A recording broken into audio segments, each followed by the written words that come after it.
안녕하세요. 온라인 동대문 패션 페어의 스페셜 포럼 진행을 맡은 크리에이티브 팩토리의 한선희 대표입니다.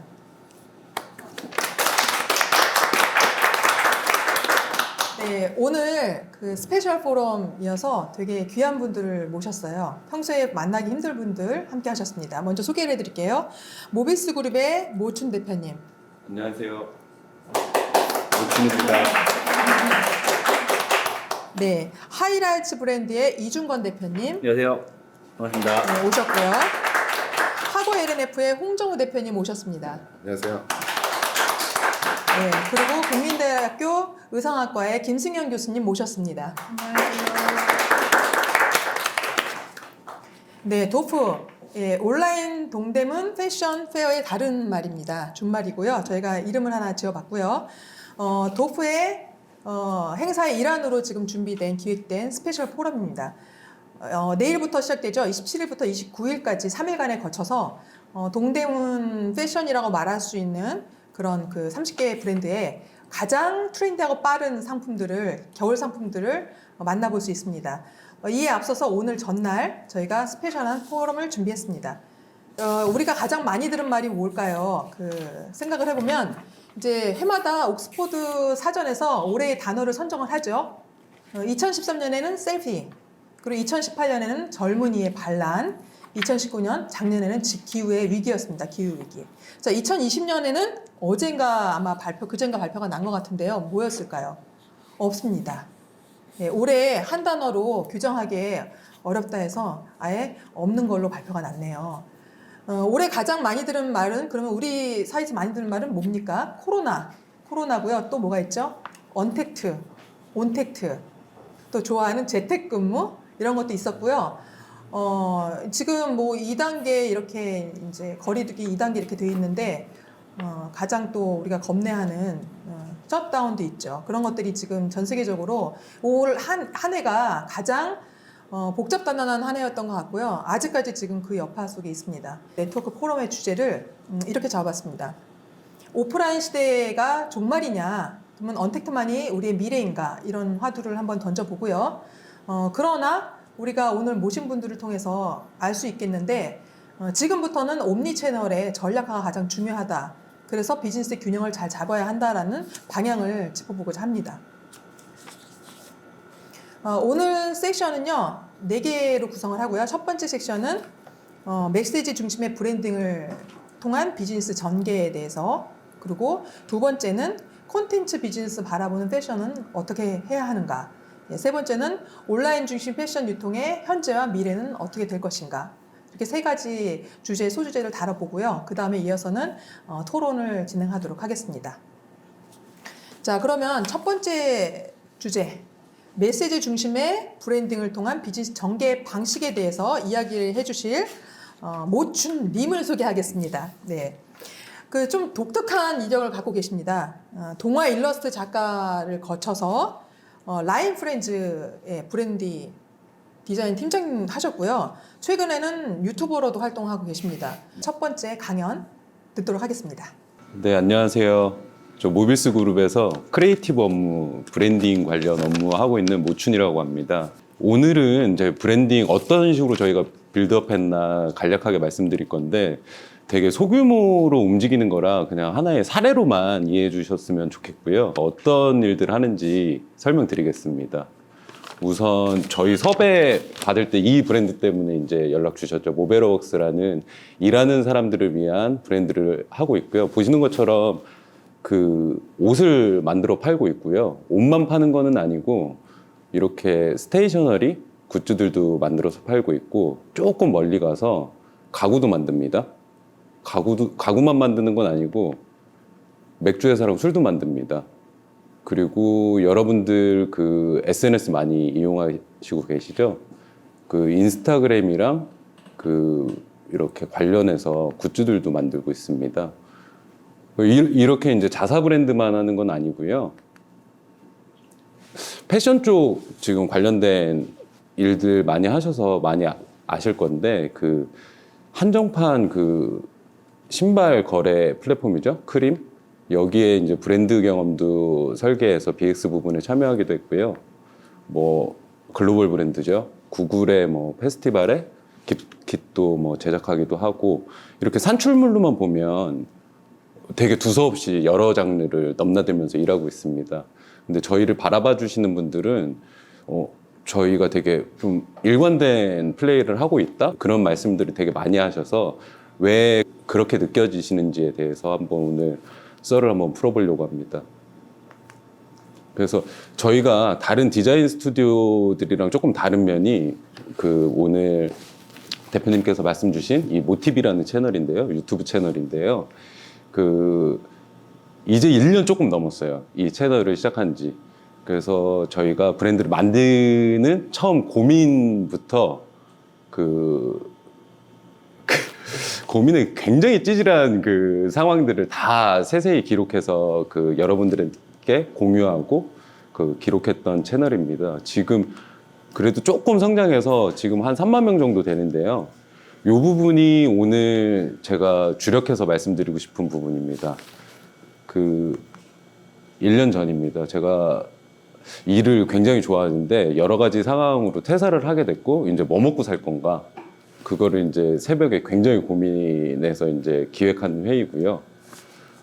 이때는 브랜드를 만들지 뭐 어디 뭐 다시 취직을 할지 뭐 그런 것도 되게 이제 그 결론이 안 난 상태였는데 그런 과정들을 굉장히 깊게 고민을 했고 제가 잘하는 게 뭔지 제 전문 분야가 뭔지 그런 거에 대한 것도 스스로 좀 분석하기도 했고요. 그렇게 이제 잘난 부분만 분석한 거는 아니고 제가 좀 못난 거 저의 취약 부분 그런 부분에 대해서도 되게 조금 솔직하게 오픈하고 좀 이야기를 나눴습니다. 그러면서 그런 과정을 통해서 브랜드라는 게 이제 제 커리어상에서 브랜드를 빌드업하는 게 주 업무였기 때문에 다시 브랜드를 한번 런칭해보자 그렇게 귀결이 됐고 그런 과정에서 저의 캐릭터를 좀 특장점을 살릴 수 있는 이런 모베러웍스라는 브랜드를 만들게 됐습니다. 이때까지가 한 3개월 정도 됐을 때인데 이때 실제로 시청해 주시는 분들은 제가 어떤 물건을 팔 거고 뭐 어떤 형태의 채널을 이용할 건지도 몰랐었죠. 그냥 이런 사람이 있다, 이렇게 조금 약간 덜 떨어진 애가 있다. 그런 애가 어떤 물건을 만든다 그 과정만 좀 보였던 거죠. 그래서 이제 브랜드를 런칭하는 과정에서는 좋은 모습만 보였던 건 아니고 지금 이거는 공장 가다가 사고 난 거거든요. 사고 난 상황도 보여주고 뭐 이렇게 제품을 만드는데 실수해서 다시 재생산하는 과정도 찍고 그런 과정 속에서 지금 저희 마스코트인데 이런 산출물을 내게 됐죠. 그리고 저는 실제로 아까 말씀드렸던 것처럼 일을 좋아하지만 일을 잘하는 방식에 대해서 되게 고민하고 있었고 그런 저의 성향을 캐치프레이즈로 좀 표현한 건데 이거를 핵심적으로 메시지를 좀 뽑게 됐죠, 브랜드에서. 그래서 이런 산출물을 냈는데 상당히 반응이 좋았습니다. 오늘 이 포럼을 시청하시는 되게 기술적으로 뛰어난 분들이 많으실 건데 뭐 의류에 대해서 제가 그분들보다 기술적으로 뛰어나냐 하면 그렇지는 않은 것 같아요. 그런데도 되게 큰 방향이 있었습니다. 올 5월에 했던 행사인데 이때 열흘 저희가 행사를 했습니다. 근데 7,000분? 8,000분이 오셨죠. 그래서 저희 되게 감사하고 놀랐는데 왜 그랬을까라고 생각하면 그 방금 말씀드린 그 메시지를 이야기를 되게 중점적으로 좀 소구했던 거 아닌가? 그러니까 제가 했던 고민이 그 보시는 분들도 상황은 다르지만 비슷한 그 생활인으로서 했던 고민을 응원하고 같이 즐겨주셨던 거 아닌가? 그래서 이 행사 이후에 그 자발적인 확대 재생산이라고 하더라고요. 그런 표현을 쓰는데 SNS에서 저희의 이야기를 이렇게 많이 퍼뜨려 주셨더라고요. 그래서 최근 시장에서 그 굉장히 과포화된 시장이잖아요, 브랜드가. 이 사례를 통해서 깨닫게 되는 부분이 있었습니다. 지금 유니클로인데요. 유니클로는 굉장히 가성비가 높은 브랜드로 유명하죠. 굉장히 합리적인 가격이랑 뭐 스큐도 굉장히 다양하고 근데 여기랑 동일한 선상에서 우리 브랜드가 게임을 할 수 있을까? 하면 그렇지 않은 것 같아요. 또 여기 이 명품 브랜드인데 이렇게 오래된 전통의 어떤 브랜드 가치를 우리는 갖고 있지 않고 그러면 굉장히 니치 마켓이라고 표현하는데 내 이야기에 귀 기울일 수 있는 어떤 그런 메시지에 굉장히 집중을 해야 되는 거 아닌가? 브랜딩이라는 게 그런 생각을 조금 했고요. 오늘 저의 이야기를 좀 핵심적으로 좀 나타낼 수 있는 한 장의 장면이라고 생각해서 가져왔는데 좀 가을 운동회 상황입니다. 좀 개주 경기고 엎치락 뒤치락 지금 막 누가 1등 할지 굉장히 지금 동네 사람들이 이제 집중하고 있는 상황인데 이 상황에서 우리 아빠는 누구를 응원할까요, 대표님? 아빠는 자기 자식 응원하겠죠. 그렇죠. 짠 듯이 맞습니다. 저 뒤에서 어벙하게 꼴찌하고 있는 우리 딸을 응원하겠죠. 저는 이런 상황이 그 사용자와 브랜드 간의 관계에서도 굉장히 중요하다고 생각합니다. 그리고 저희가 소규모로 움직이는 팀한테는 그렇게 사용자와의 그런 어떤 정서의 교감을 만드는 단단한 작업이 선행되어야 된다, 비즈니스에서. 그거를 중요하게 생각해서 저는 이제 유튜브를 통해서 그런 저의 성향에 대해서 이야기하게 되었습니다. 네, 모추님의 말씀 잘 들었습니다. 그 공감대를 형성하는 게 핵심인 것 같은데요. 저 또한 공감대를 느꼈습니다. 아삭. 네. 잘 팔릴 것 As 같아요. slow as possible. 감사합니다. slow. 네. 그리고 small work, big money. 너무 좋죠. 예. 이 공감을 만들어내야 되는 스토리에 대해서 말씀을 해주셨고요. 네, 감사합니다. 다음 섹션으로 넘어가도록 하겠습니다. 두 번째 섹션은요, 오프라인에 대한 얘기를 조금 더 해보려고 해요. 우리가 지금 온라인 시대라고 해서 어떻게 보면은 한국 패션이 그동안은 오프라인을 기반으로 발전을 했죠. 근데 이제는 오프라인을 버려야 되겠는가 이런 얘기들을 많이들 하세요. 그래서 과연 오프라인은 어떻게 해야 되는가 이런 얘기를 한번 들어보고 싶은데요. 두 번째 연사분은 이제 하이라이트 브랜드 이중건 대표님이고요. 이 코로나 시대에 올해 브랜드를 런칭을 하셨어요. 어마어마한 사건이죠. 그것도 용감하게 오프라인으로 푸셨습니다. 예, 오프라인은 다 죽었어 하는데 이 브랜드는 오프라인에서 살았습니다. 그리고 성장을 하고 있고 성공을 하고 있고요. 이런 얘기를 한번 이중건 대표님 모시고 들어보도록 하겠습니다. 안녕하세요. 하이라이트 브랜드의 이윤건입니다. 방금 소개해 주신 대로 사실 작년에 브랜드를 계약을 하고 한국 시장에 런칭을 하겠다고 결심한 이후에 이제 코로나 문제가 좀 발생을 하면서 사실은 좀 어떻게 해야 되나라는 고민들을 되게 많이 했는데 저 나름대로의 방식으로 좀 풀어나가고 있고요. 방금 오 대표님이 말씀하신 것처럼 사실 제가 지금 준비한 자료가 모 대표님이 지금 하고 있는 방법이에요. 내용 들어보시면 이렇게 해야지 살아남을 수 있다라는 부분을 제가 이제 제도권 브랜드에서 있으면서 이렇게 패션 브랜드를 운영하는 거는 앞으로 좀 힘들겠다라는 부분들을 좀 깨닫고 제가 사표를 내고 나와서 창업을 한 거고요. 그런 부분들에 관련된 부분들을 제가 1년 동안 겪은 이야기들을 간단하게 한번 풀어보는 시간으로 하겠습니다. 온오프에 어떻게 이제 시너지를 낼 수 있는지를 이제 사업하시는 분들이나 브랜드를 준비하시는 분들한테 좀 간략하게 팁을 좀 드릴 수 있는 시간이 됐으면 좋겠다라고 생각하고 자료를 준비를 했고요. 첫 번째 첫 장 보시면은 다 아시는 것처럼 MZ 제너레이션 이렇게 표현이 되어 있는데 저는 이렇게 패션업에 좀 종사를 하면서 최근 2, 3년 동안 가장 많이 느낀 게 예전에는 그 소비자들이 굉장히 트렌드의 영향을 받거나 시대의 흐름에 되게 영향을 많이 받아서 그때 이제 대응을 잘하면 살아남을 수 있다라는 생각을 가지고 사업을 했었어요. 최근에 이렇게 느끼는 거는 그게 아니구나. 사람이 바뀌었다. 그러니까 주체가 완전히 바뀌었다. 그게 이제 여기 표현되어 있는 것처럼 밀레니엄 세대하고 그다음에 이제 Z 제너레이션 하고 이 세대들이 급격하게 시장의 소비 주체로 떠오르면서 기존의 방식으로 사업을 해서는 망하겠다. 라는 부분들에 굉장히 공감을 많이 했고, 제가 이 하이라이트 브랜드라는 회사를 만든 이유도 브랜드를 좀 재조명해야겠다. 현재 지금 가지고 있는 브랜드를 기존의 방식처럼 하는 게 아니라 조금 잘난 부분들을 잘 재조명을 해서 시장에 이렇게 내놓았을 때 소비자들이 어떻게 공감하는지를 보고 싶었고요. 그런 부분에서 굉장히 많은 변화가 있다. 그 변화를 가장 크게 혁명적으로 일으킨 게 모바일이죠. 80년대 세대들은 태어날 때부터 모바일 환경에 저희보다 훨씬 더 익숙하죠. 그래서 그들이 지금 80년대, 90년대 태어난 사람들이 현재의 소비 구매 환경, 패션, 특히 패션에 관련된 부분들에 있어서는 완전히 다르게 움직인다라는 부분에 대한 공감대를 제가 느꼈고, 그런 부분들을 좀 사업에 적용을 해보고자 좀 정리를 해보았습니다.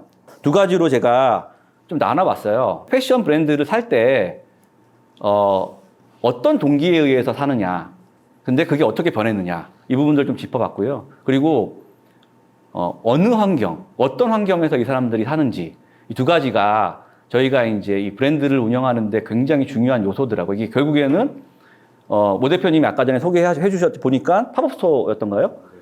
그런 부분들을 아마도 뭐 온라인을 통해서 유통을 시작하셨을 텐데 그것만 가지고는 한계가 전 있었을 거라고 좀 보거든요. 그래서 어떻게 하면 소비자들하고 소통을 할 것인가, 그리고 기존에는 단순하게 오프라인 매장이 제품을 구매하는데 목적성이 있었다라고 하면 지금은 와서 커뮤니케이션 하는 장소. 그래서 뭐 제가 그냥 책을 봤을 때는 4P에서 5C로 변하는 그런 현재 지금 상황이 지금 되고 있고요. 커뮤니케이션이 그만큼 중요하다라고 지금 생각을 하고 있고요. 그 두 가지를 제가 이제 생각했던 여태까지 이제 일을 하면서 느꼈던 것들을 가지고 어떤 부분들이 변했는지를 간단하게 좀 정리를 해봤습니다. 구매 결정 동기, 뭐 사실은 좀 어려운 한자로 돼 있는 말인데 사실은 왜 사야 하는가?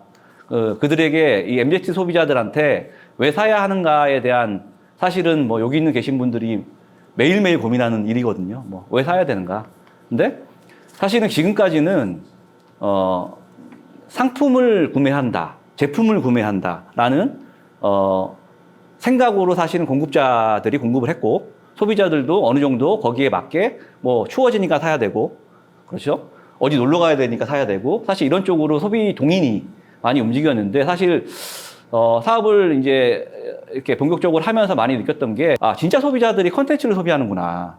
이게 뭐 패션의 어떤 아이템도 결국에는 그 컨텐츠의 하나의 일부다. 그리고 여러 가지 컨텐츠들을 종합해서 사고하고 그걸 통해서 소비자들이 구매를 하는구나라는 생각을 많이 하고 있습니다. 배경화면에 지금 이제 나와 있는 브랜드가 파타고니아라는 미국 브랜드입니다. 뭐 자연 환경 보호를 가장 최우선하는 그 모토로 가지고 있는 브랜드고요. 굉장히 많은 책들도 나와 있고 이 브랜드를 연구하는 사례도 굉장히 많습니다. 이 브랜드는 단순하게 우리 옷을 사라고 얘기하지 않아요. 오히려 우리 옷을 수선해서 입어라. 근데 켜켜이 이런 마케팅 활동들이나 스피릿에 대한 이해도가 소비자들한테 생기면서 MZ 세대들은 급격하게 이런 브랜드들에게 어쨌든 좋은 사인을 보냅니다. 그래서 이 브랜드가 굉장히 이제 브랜드의 자산도 굉장히 좋아지고 좋은 브랜드로 발전을 하는데, 브랜딩의 관점으로 보면은 사실은 옷을 파는 브랜드가 옷을 사지 말라고 하겠어요? 그건 아니죠. 궁극적인 목표는 옷을 팔아서 그 이익을 통해서 좋은 일을 하겠다. 뭐 이런 이야기들이 많이 메시지가 남겨져 있는 거고요.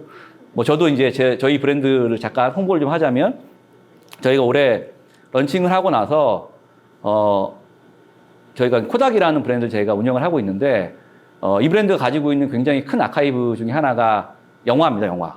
그렇죠? 영화여서 저희가 이제 코로나 시대이기도 하고 그래서 소비자들한테 어떤 가치를 주어야 할까를 고민하다가 이번에 이제 그 무신사 테라스에서 이번에 시상식을 했는데, 한국의 이제 단편 영화제를 후원을 하면서 생각보다 되게 많은 소비자들이 반응을 하고, 정말 저희가 생각하고 있는 좋은 취지에 이 같이 동의를 하면서 브랜드 빌드업을 하는데 굉장히 좋은 뭐 이벤트가 됐었거든요.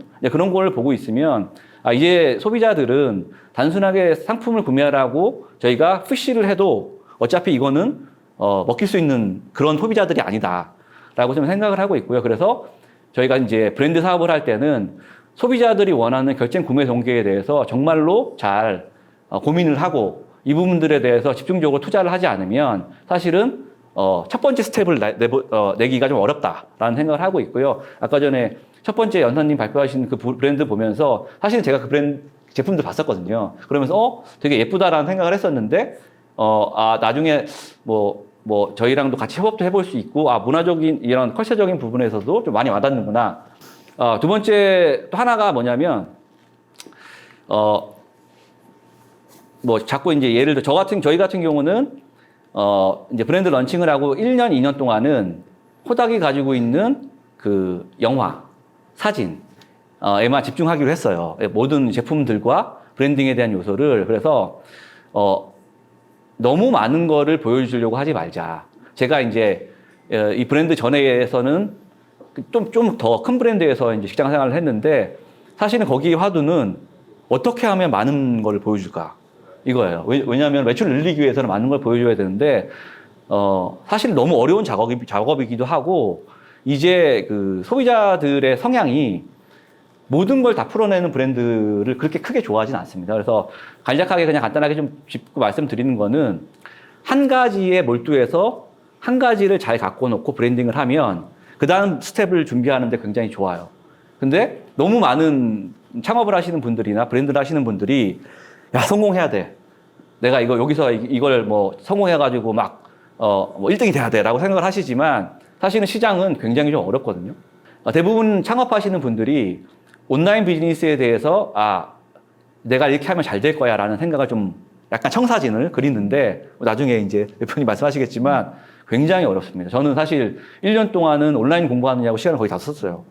그래서 이걸 하다 보니까 이게 모든 10마리 토끼를 다 잡으려고 생각하지 말고 내가 진짜 잘하는 부분에 내가 정말 깊게 스터디를 해서 브랜딩을 하면 다음 스텝을 갈 수 있겠다라는 생각을 했고요. 또 하나, 많은 것을 한꺼번에 보여주려고 하지 말고 반드시 파일럿으로 테스트를 해봐야 됩니다. 테스트를 해보고 그 중에서 하다 보면 이제 실패하는 게 9개가 생기고 성공하는 게 한두 개가 나와요. 그거를 잘 갖고 와서 내가 이제 이 시장에서 나는 이런 사람이야 라고 보여줄 수 있도록 마케팅, 상품 이렇게 운영을 하게 되면 어쨌든 소비자들이 이 브랜드는 확실해.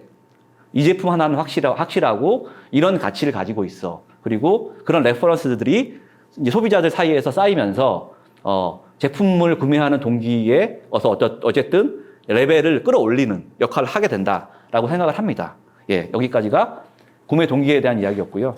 두 번째 가장 제가 중요하게 생각하는 포인트인데 아마 저를 연사로 불러주신 이유 중에 하나라고 좀 생각하는데 이제 사실은 어디서 사야 하는가? 그럼 거꾸로 저희가 이제 브랜드를 운영하는 사람들 입장에서는 어디서 어떤 식으로 팔아야 되는가가 사실은 제일 이제 어렵습니다.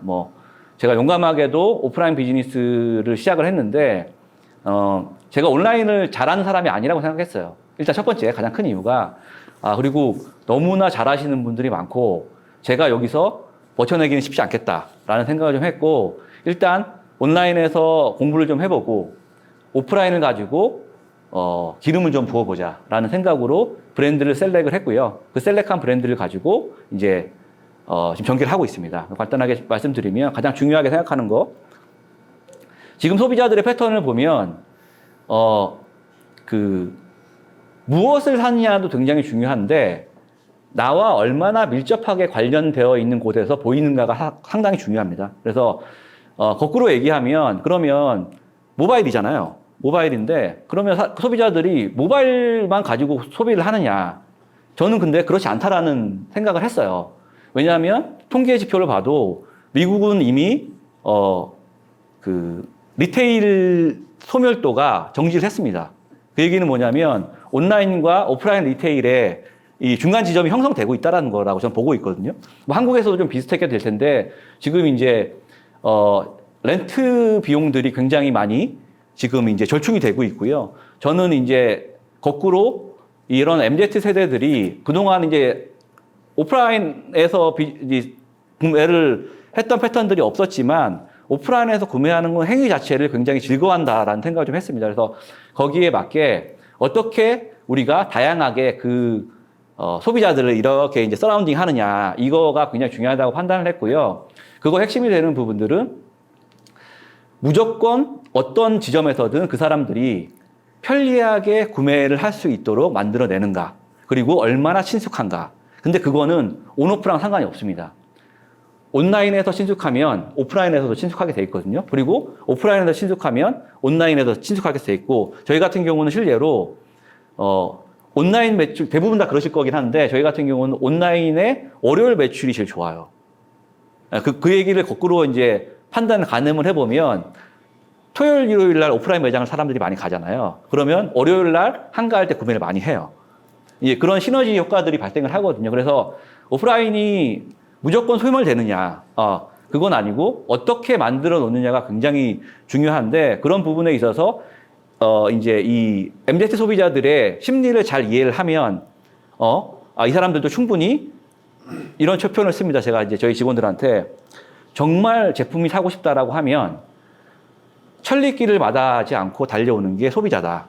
그거는 온라인과 오프라인과 상관없는 거기 때문에 반드시 매장에 왔을 때 편리하고 친숙함을 느낄 수 있도록 리테일 환경을 만들어 놔야 된다. 그런 게 전략적으로 구성이 돼야 된다라고 얘기를 하고 있고요. 그렇게 지금 하고 있습니다. 그래서 첫 번째가 그거였고, 두 번째는 온오프를 적당하게 믹스를 해놨을 때 이 소비자들이 굉장히 친숙함을 좀 많이 느끼는데, 오프라인은 또 오프라인에서 주는 또 매력이 있고, 온라인은 또 온라인에서 주는 편리함이 있는데, 그런 부분들을 적절하게 잘 믹스를 해서 리테일 환경을 구성하는 게 굉장히 중요하고, 일단 한번 리테일에서 재미를 느낀 고객들은 굉장히 로열티를 보입니다.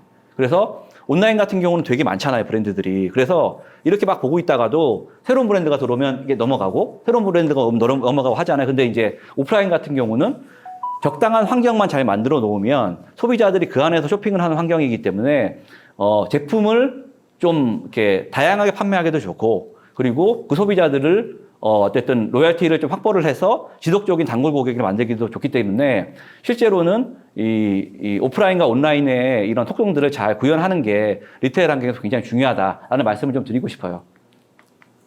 그래서 마지막에 간단하게 결론을 말씀드렸는데, 오프라인 사업이 그동안에 투자를 많이 해야 되고, 그 다음에 노력을 많이 들여야 된다는 사업으로 되게 많이 사람들이 생각을 하는데, 제가 지금 실현하려고 하는 이런 모델은 너무 힘을 들이면서 브랜드 사업을 하지 말자. 왜냐하면 힘을 너무 많이 들이고 노력을 너무 많이 하면 나중에 회수하기도 힘들고 실패했을 때 너무 데미지가 크잖아요. 그래서 고민하는 거는 정말 이 브랜드가 가지고 있는 장점들을 잘 조명해서 저희가 방금 말씀드린 것처럼 컨텐츠를 양산하는, 좋은 양산하고 보여주는 온라인, 지금 이제 이 매체가 엄청나게 다양하게 확대가 됐기 때문에 이 온라인 매체를 잘 이용해서 컨텐츠를 만들고 오프라인에서는 사업이 잘 될 수 있는 구조를 만들자라고 생각하면서 지금 운영을 하고 있고요. 그런 부분들을 잘 믹스를 하게 되면 여러분들도 좋은 브랜드와 좋은 패션 사업을 영위하실 수 있을 거라고 생각을 합니다. 감사합니다. 네, 이 어려운 시국에 오프라인 브랜드의 새로운 전형을 어떻게 만들어 나가고 있는지에 대해서 이중건 대표님의 말씀을 잘 들어봤습니다. 네트워크 포럼이에요. 사실은 저희 포럼의 그 정식 명칭이 모춘 대표님과 이중건 대표님의 네트워킹이 이루어지는 현장이었습니다. 네. 이 말은 뭐냐면 온라인이다 오프라인이다가 정답이 아니라는 거죠. 어떻게 적절히 브랜드의 경험치, 제품, 서비스를 다 잘 표현해 줄 수 있는가 하는 부분들을 고민해 봐야 될 것 같습니다. 이제 세 번째 섹션으로 넘어가도록 하겠습니다. 세 번째는요, 이제 플랫폼에 대한 얘기를 해볼 건데요. 온라인 플랫폼입니다. 이 브랜드가 런칭했을 때 제일 궁금해서 이 홍 대표님 너무 보고 싶었거든요. 저는 개인적으로. 근데 오늘 포럼에서 이제 뵙게 되니까 너무 영광이고요. 이력을 제가 쭉 보니까 하실만 했다라고 생각이 들어요. 일단 재무 쪽을 일을 하셨었고요. 재무, 돈에 대한 재무. 그 다음 패션 본부 쪽에서 일을 하셨습니다. SK 쪽에서.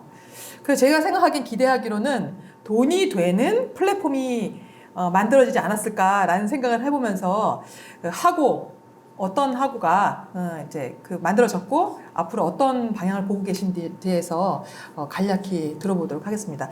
홍정호 대표님이십니다. 안녕하세요. 저 홍정호입니다. 지금 두 분이 너무 말씀을 잘해주시고 이렇게 굉장히 인사이트를 갖고 말씀을 해주셨는데 저는 사실 그런 인사이트보다는 지금 어떻게 보면 패션 쪽에 비즈니스 하는 사람들이 굉장히 당면한 과제에 대해서 제가 했던 경험하고 그리고 또 지금도 하고 있는 고민에 대해서 좀 말씀을 드리려고 하는데요. 저도 옆에 이제 이중권 대표님처럼 오프라인 쪽을 기반으로 한 패션 쪽에서 한 10년 이상을 일을 했습니다. 그래서 그 브랜드들이 굉장히 규모가 크고 글로벌 브랜드들이고 그렇게 규모 큰 비즈니스 오프라인에서 하다가 2014년 정도에 이제 그 당시에는 뭐 이제 대기업의 뭐 책임 뭐 이런 부분도 있고 또 국내 브랜드를 한번 해외에서 성공시켜 보자. 근데 그 대상이 기존 브랜드가 아닌 신진 디자이너 브랜드로 한번 같이 가보자. 그래서 스티브 제이 앤 요니피라는 사람들을 만나서 이제 그 브랜드를 인수를 해서 처음 이쪽 신진 디자이너 브랜드의 세계 그리고 온라인의 세계에 대해서 이제 좀 알게 됐죠.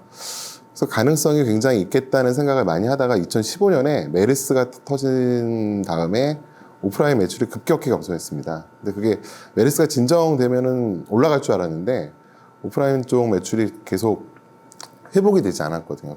그 당시에 뭐 온라인 쪽은 급속히 발전을 하고 있었고 그래서 이제 온라인 비즈니스가 이제 길이다. 그리고 나와서 이제 온라인 비즈니스를 시작을 했는데 제가 그 과정에서 굉장히 시행착오를 많이 거쳤습니다. 이쪽 온라인 비즈니스 쪽에 와서 좋은 브랜드들을 만나고 그 브랜드들을 굉장히 잘 큐레이션해서 고객에게 잘 보여주면 굉장히 성공적인 사업 모델을 만들 수 있을 거라고 생각을 했는데 굉장히 큰 착각이었죠. 그 당시 만났던 브랜드들이 지금도 온라인 이쪽 업계에서는 굉장히 알려진 브랜드들인데 저희가 되게 쉽게 생각을 한 게 이런 브랜드들이면 뭐 한 200억 정도의 매출을 가지고 있을 거다. 그 중에 초반에 10%만 제가 점유를 해도 어느 정도 사업의 구조를 만들 수 있겠구나라고 생각을 했는데 그러고 시작하고 보니 제가 생각했던 것과 굉장히 틀렸습니다. 그 이유가 온라인 비즈니스 특히 이제 저희 학고 같은 경우는 여성복 위주의 사업을 하고 있는데 여성복 브랜드들이 생각보다 규모가 굉장히 작습니다. 제가 생각했던 거에 한 10분의 1 수준도 안 되는 규모를 가지고 있더라고요. 근데 지금 현재 그게 제가 고민했던 게 3, 4년 전인데 지금 현재는 어떠냐?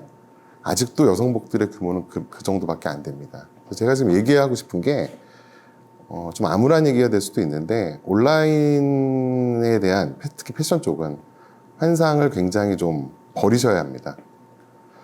진입장벽이 굉장히 낮고 굉장히 많은 브랜드를 보여줄 수 있는 장점이 있다고 온라인을 이제 생각을 하시는데 실제로는 그렇지가 않습니다.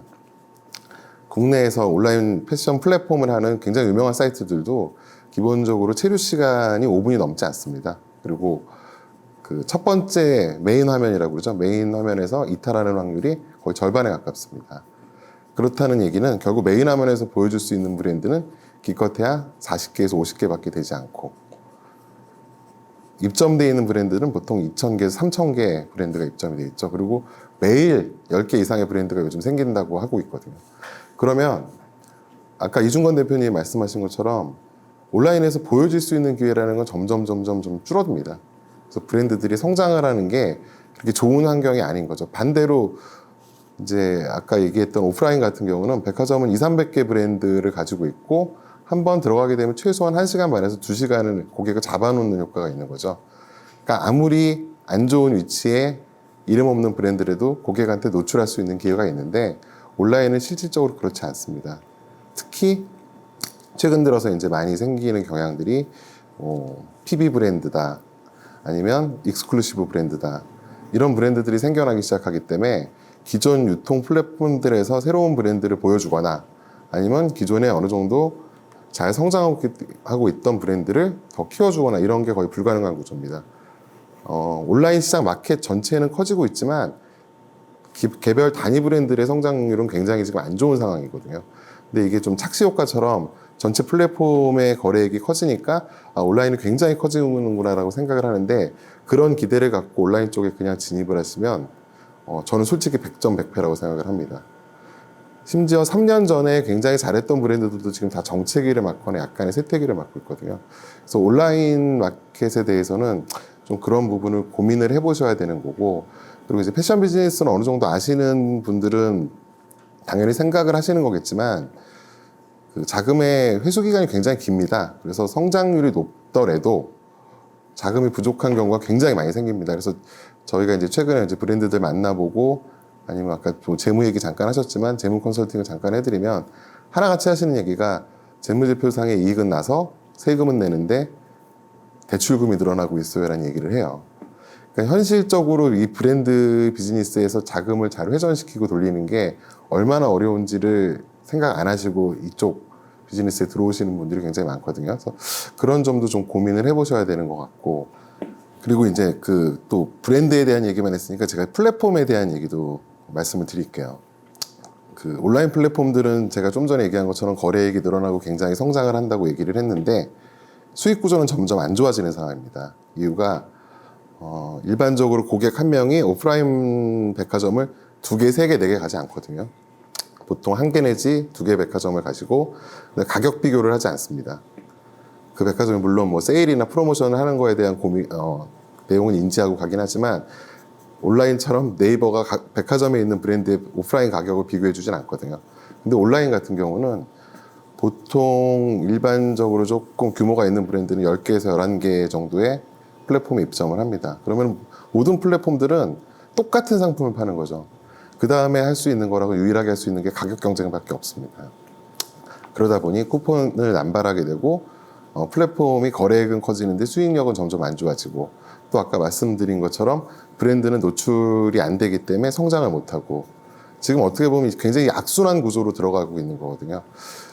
그래서 이제 고민을 해야 되는 게 온라인만 믿고 이쪽 마켓에 들어오시면 절대 안 되고, 오프라인 마켓을 당연히 아까 이중권 대표님 말씀하신 것처럼 생각을 해야 되는데, 이제 온라인 중심 브랜드들이 가끔 착각하는 게 우리가 오프라인에 가기 위해서는 이런 준비를 해야 돼.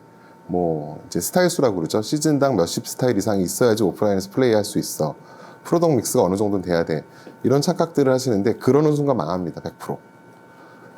온라인의 특성을 가지고 오프라인에서 플레이를 할 수 있도록 계획을 갖고 오프라인 유통하고 얘기를 해야지, 온라인에서 하던 브랜드들이 오프라인에 가서 오프라인의 규칙에 맞춰서 브랜드를 만든다? 그거는 저는 거의 다 실패라고 생각을 합니다. 그래서 저도 지금 이제 그런 부분이 굉장히 고민 중인데, 온라인 브랜드가 오프라인으로 가서 어떤 플레이를 하느냐에 대한 심각한 고민이 없는 상태에서 사업을 진행하시면 저는 100점 100%라고 생각을 하고, 또 지금 저희가 준비하고 있는 여러 모델들은 그런 온라인 브랜드들이 오프라인에서 어떻게 적응할 수 있는지, 온라인의 규칙에 맞춰서 오프라인에 가서 플레이할 수 있는 방법을 여러 고민을 하고 있으니 뭐 관심 있으신 분들은 이제 나중에 얘기를 해주셔도 되고요. 그리고 마지막으로 이제 그 제가 하고라는 플랫폼을 만들면서 생각했던 부분이 앞에 얘기했던 여러 가지 문제점들을 어느 정도 보완할 수 있지 않을까라고 생각을 했는데, 일반적인 공산품 중에서 가장 그 원가 대비 소비자가 배수가 큰 게 패션인 거는 대부분 아실 거예요. 근데 그럼에도 불구하고 패션 브랜드들이 영업이익률이 10%가 넘지 않고 아까 제가 말씀드린 것처럼 굉장히 현금 부족 현상이 일어나거든요.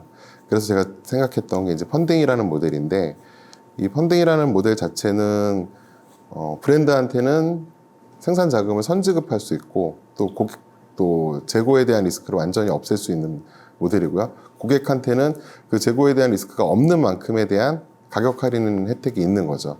그러니까 뭐 펀딩, 요즘 크라우드 펀딩에 대해서 굉장히 이제 많은 시도를 하고 있는 사이트들이 있는데, 패션 쪽 같은 경우는 그 감도를 유지하면서 펀딩을 하는 게 굉장히 중요하기 때문에 저희가 뭐 작은 규모로 하고 있지만 뭐 앞으로도 굉장히 성장 가능한 모델이라고 생각을 합니다. 그래서 일단 뭐 그래서 지금 간략하게 제가 경험한 바에 대해서 말씀을 드렸는데 너무 부정적인 얘기만 한 것 같아서 조금 죄송하긴 하지만 더 잘 준비를 하셨으면 좋겠다는 차원에서 말씀을 드린 거니까 이해해 주셨으면 합니다. 감사합니다. 네, 홍 대표님이 감도 유지라는 말씀을 해주셨는데 패션 여성복 특히 감도가 중요하죠. 저희가 이제 디자이너 브랜드들의 어떤 클라우드 펀딩을 올해 해보면 가장 큰 이제 어려움을 겪는 게 내 브랜드가 갖고 있는 감도라든지 뭐 이런 것들을 충분히 노출할 플랫폼이 없다라는 분들 많이 얘기를 해요. 그래서 이게 만약에 이제 클라우드 펀딩도 하나의 플랫폼으로 안착되고 확산된다면 그런 부분까지도 또 중요한 시장으로 여겨지기도 합니다. 네, 네, 말씀 잘 들었습니다. 다음 섹션으로 넘어가도록 하겠습니다. 네, 네 번째 섹션 들어가도록 하겠습니다. 네 번째는요, 앞에 이제 연사 세 분께서 이제 전문가 의견을 주셨는데, 네 번째에서는 이제 저희가 주제 토론을 진행을 해보도록 하겠습니다. 오늘 주제 토론을 진행해 주실 분은 국민대학교 의상디자인과의 김승현 교수님 모셨습니다. 네.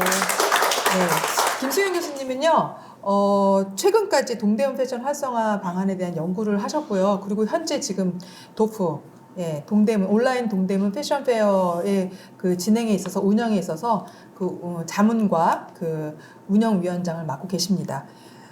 그러면 교수님이 토론을 맡으셔서 주제를 조금 한정적으로 좁혀서 서울과 패션과 콘텐츠 이런 키워드로 한번 들여다 보도록 하겠습니다. 안녕하세요. 저는 김승현입니다.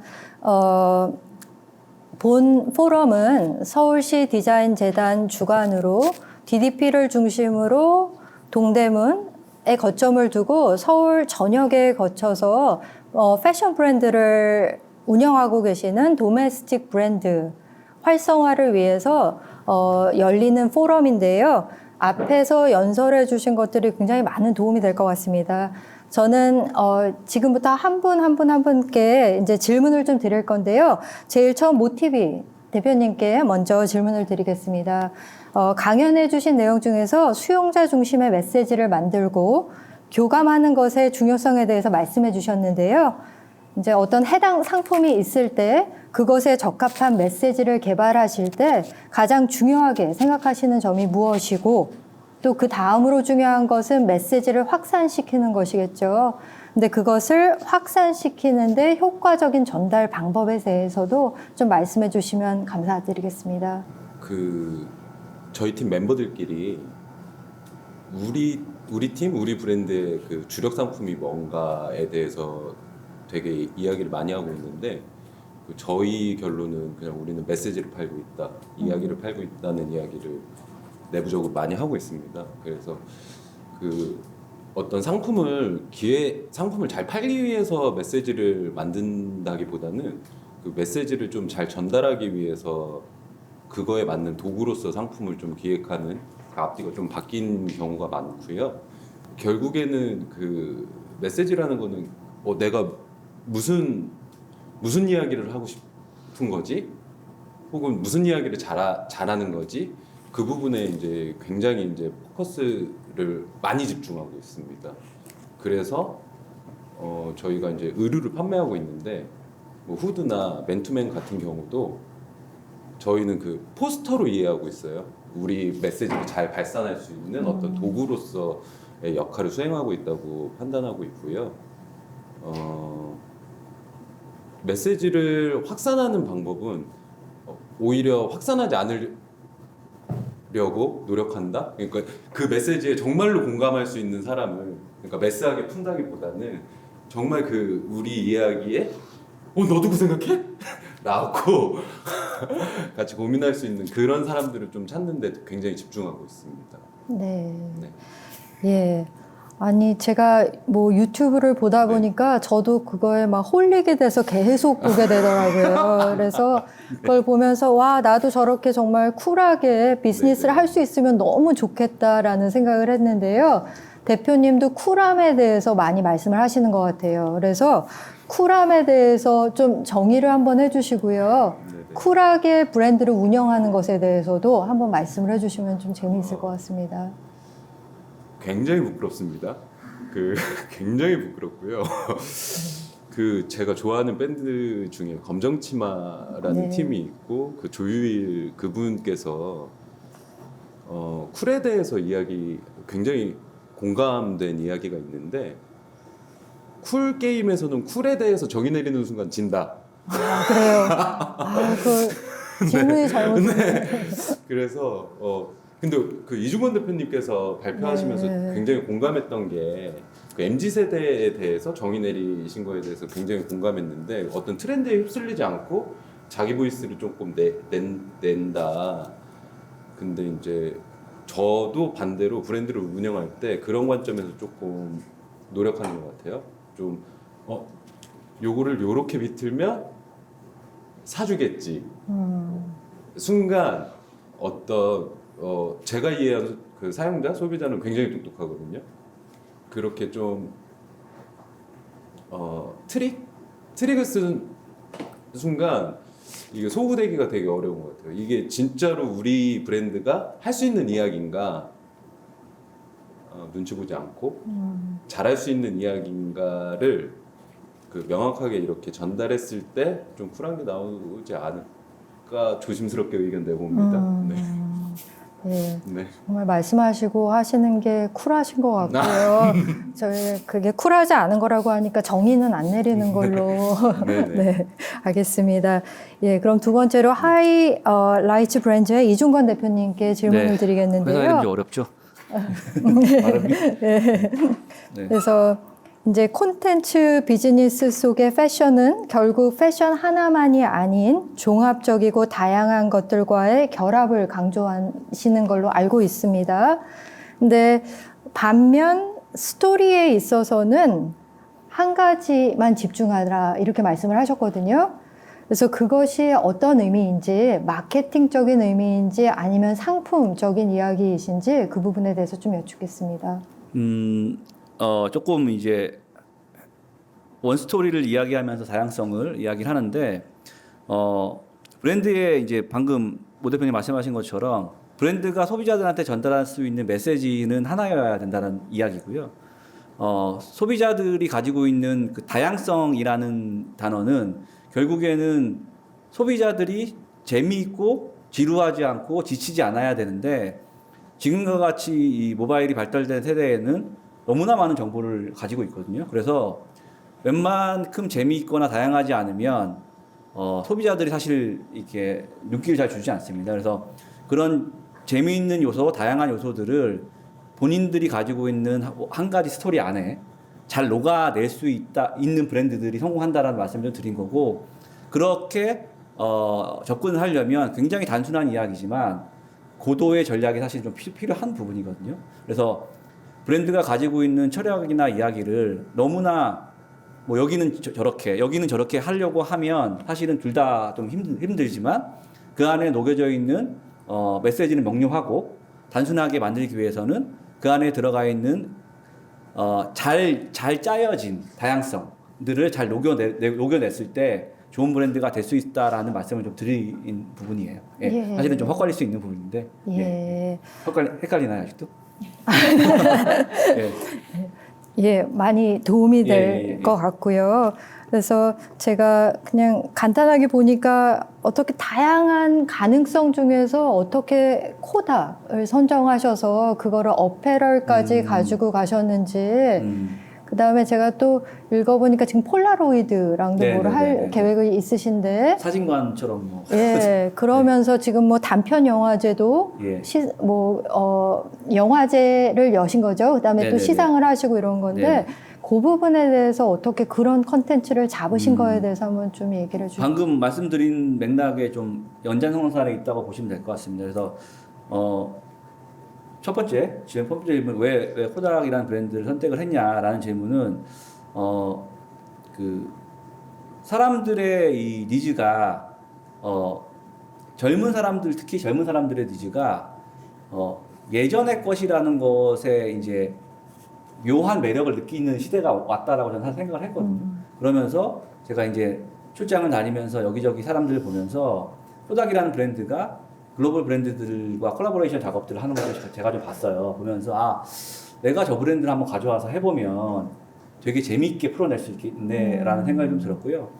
뭐 뜰는 브랜드긴 하지만 사실은 아니 뭐 재밌는 얘기인데 에디슨이 있었던 시대에 나온 회사예요. 그러니까 사실 어떻게 보면 되게 네네네, 오래된 네. 느낌인데 인류 역사를 바꿔놓은 회사기도 하고 저 브랜드를 내가 통해서 뭔가 소비자들한테 재밌는 이야기거리를 던져주면 MZ세대 소비자들은 재미있어 할 것 같고 저처럼 40, 50대 뭐 이렇게 되신 분들 기억나시죠? 뭐 제가 그 요번에 저희 제품 중에 히트 아이템 중에 하나가 이렇게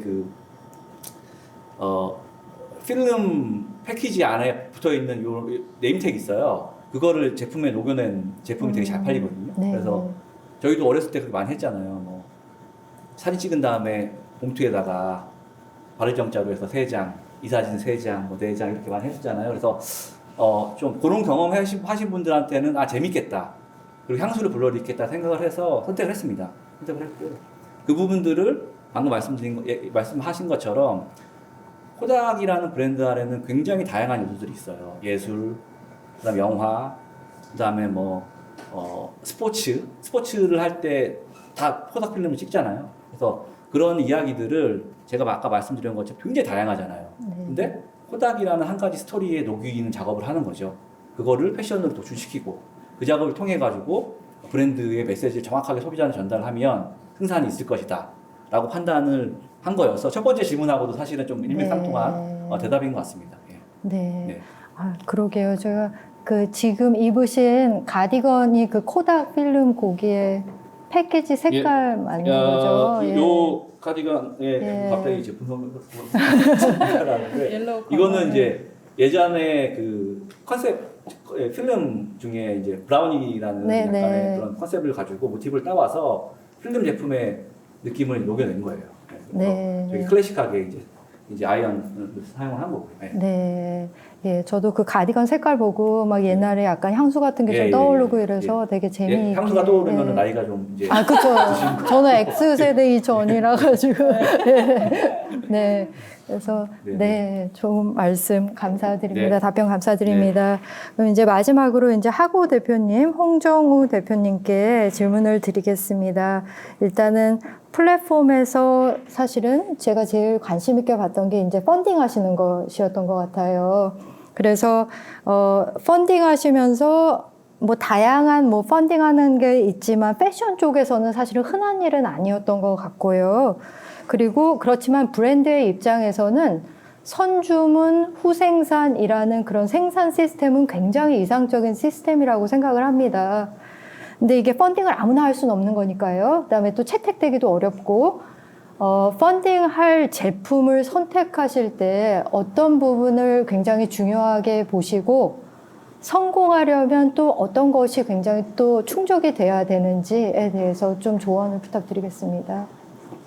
일단 이제 펀딩을 하려면 굉장히 중요한 요소 중에 하나가 현재 시즌보다 앞서가야 돼요. 네네. 그러니까 5월 달에 고객들이 입을 만한 옷을 이미 2월 말이나 3월 초에 기획을 하고 3월 말에는 촬영을 하고 그 다음에 상품을 보여주고 고객의 주문을 받고 생산에 들어가야 되기 때문에 선기획할 수 있는 역량이 무엇보다 중요한 것 같고요. 그리고 또 일반적인 할인이 아니라 제가 아까 말씀드린 것처럼 재고의 부담을 줄이면서 그 부분을 고객에게 돌려주는 거기 때문에 퀄리티가 되게 중요한 것 같아요. 잘못하면 그냥 할인 제품 파는 거라고 오해를 하는 고객이 아직도 있을 수 있거든요.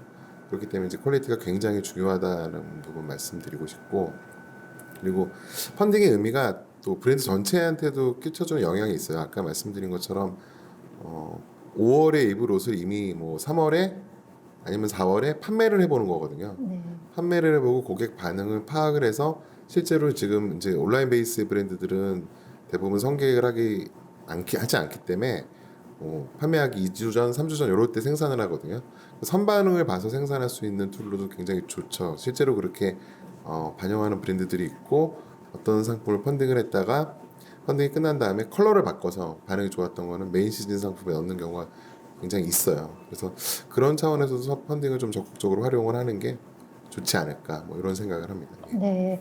그럼 앞으로 약간 패션 쪽에서도 좀 펀딩 그런 시스템이 좀 활성화가 될 거라고 좀 생각을 하시나요? 활성화가 될 수밖에 없다고 생각하는 게 뭐 아까 앞 세션에서 말씀드렸던 온라인 오프라인의 차이 중에 또 가장 큰 게 오프라인 브랜드들은 그 일반적으로 여성복 같은 경우 배수라고 그러죠. 원가 대비 소비자가를 4배에서 5배 정도를 보거든요.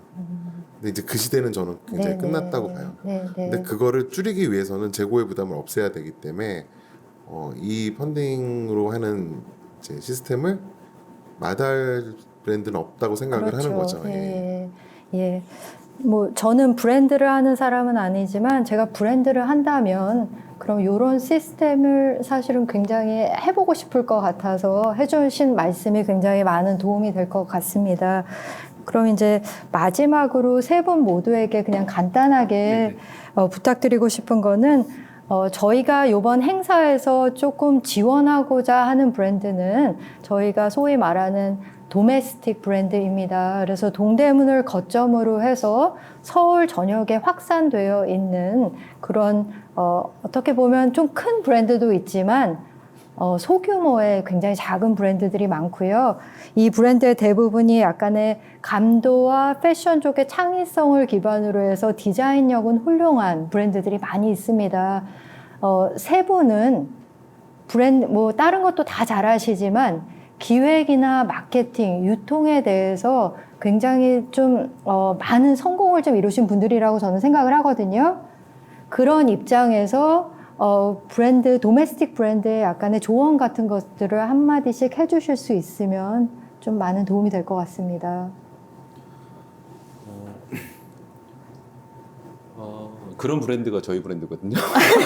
서울 베이스로 영세하게 말씀하신 그런 뭐 감도, 네, 디자인 네. 감도나 크리에이티브도 결국에는 그 브랜드가 갖고 있는 메시지, 이야기, 자산이라고 네, 네. 봅니다.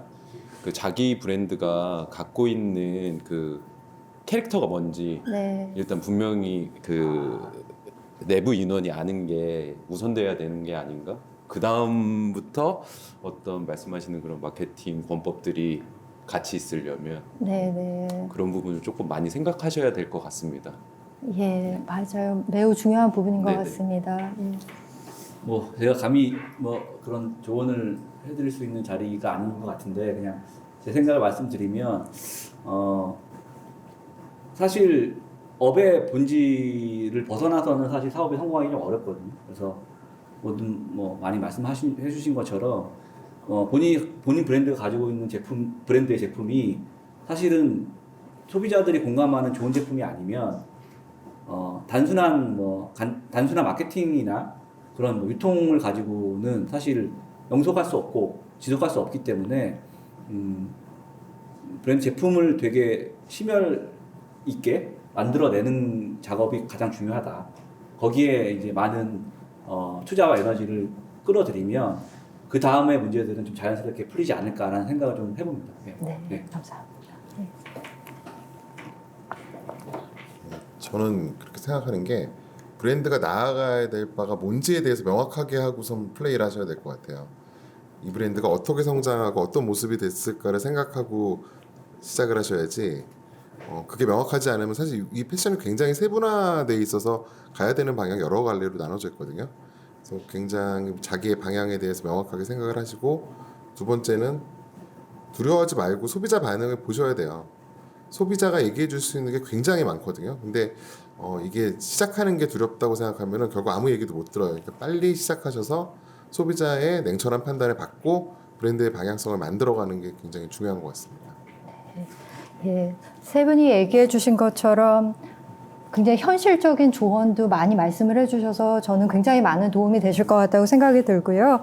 그래서 세 분 강연에서 이제 좀 보고 느낀 것은 이제 고객들과 소통하고 그다음에 뭐 문화적, 정서적으로 교감할 수 있는 컨텐츠를 개발하는 것이 지금 브랜드에 얼마나 가치가 있는 일인가에 대해서 조금 다시 한번 배울 수 있는 되게 좋은 기회가 됐던 것 같습니다. 그러면 본 주제 토론은 여기서 마치도록 하겠습니다. 네, 감사합니다. 네, 짧으면 짧고 길면 긴 시간이었지만 너무 뜻깊었습니다. 지금 전체적으로 다 정리를 해주셨고요. 더 덧붙일 말씀은 별로 없지만 광고 하나 하겠습니다. DOTFF, 동대문 DDP, 온타임 패션 페스티벌입니다. 내일부터 3일간 네이버 라이브 TV를 통해서 한국의 가장 트렌디한, 가장 빠른 트렌디한 스타일들을 소비자들과 만나게 됩니다. 어떻게 보면 한국 패션의 심장부라고 얘기할 수 있죠. 동대문 기반 근간을 두고 있는 비즈니스의 다양한 형태들이 이번 기회에 도약할 수 있는 시간이 되기를 바라면서 본 포럼을 마치도록 하겠습니다. 그냥 끝내면 좀 심심하니까요. DOTFF입니다. DOTFF 화이팅 한번 하고 끝낼까요? 예. 제가 먼저 얘기를 하겠습니다. 예. 제가 먼저 D 할까요? 예. D 오. 화이팅!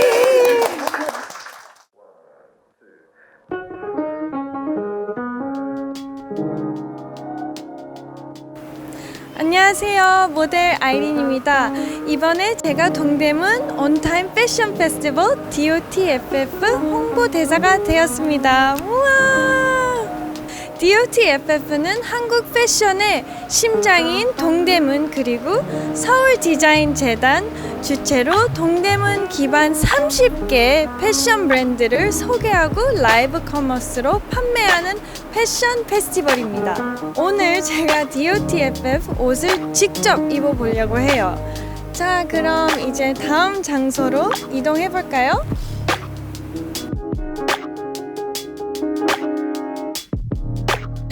DOTFF와 함께 쇼핑하러 왔어요. Let's go! 저는 가을에는 정말 니트를 진짜 좋아해가지고 이런 것도 너무 예쁠 것 같아요. 뭐 입어보지? 입어보고 싶은 게 너무 많은데 일단 하나를 픽해보겠습니다.